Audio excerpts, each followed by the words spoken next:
কৃষি নির্ভর বাংলাদেশের প্রান্তিক কৃষকদের সচ্ছলতা ও উন্নয়নে কাজ করছে বর্তমান সরকার। দেশের মানুষের ভাগ্য উন্নয়ন করাই বিএনপির প্রধান লক্ষ্য। নববর্ষের প্রথম দিনে টাঙ্গাইল থেকে কৃষক কার্ডের উদ্বোধনী অনুষ্ঠানে প্রধানমন্ত্রী তারেক রহমান এসব কথা বলেন। নববর্ষের উপহার হিসেবে পহেলা বৈশাখে কৃষকদের হাতে আর্থিক প্রণোদনা তুলে দেওয়ার যুক্তিও তুলে ধরেন সরকার প্রধান।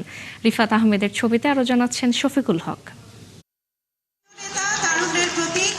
জমিদারি প্রথার বিরোধিতা এবং কৃষকদের ন্যায্য অধিকার আদায় 60-এর দশকে ঐতিহাসিক কৃষক সম্মেলনের ডাক দিয়েছিলেন মজলুম জননেতা মাওলানা আব্দুল হামিদ খান ভাসানী।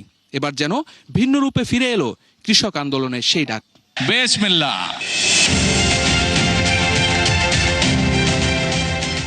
ভাসানীর স্মৃতি বিজড়িত টাঙ্গাইলের শহীদ মারুফ স্টেডিয়ামে কৃষির নব বিপ্লবের লক্ষ্যে কৃষক কার্ড কর্মসূচির উদ্বোধন করেন সরকার প্রধান তারেক রহমান।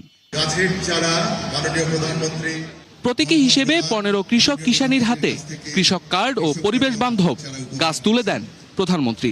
কৃষক বন্ধু মোহাম্মদ শাহ আলম নিজ বক্তব্যে তুলে ধরেন কেন সরকারের এই উদ্যোগ। বলেন, কৃষি নির্ভর দেশে কৃষক ভালো থাকলেই ভালো থাকবে দেশ।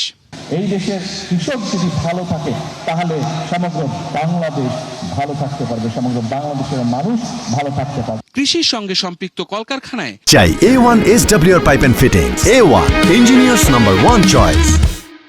আরো গতি ফেরানোর পদক্ষেপের কথাও জানান প্রধানমন্ত্রী।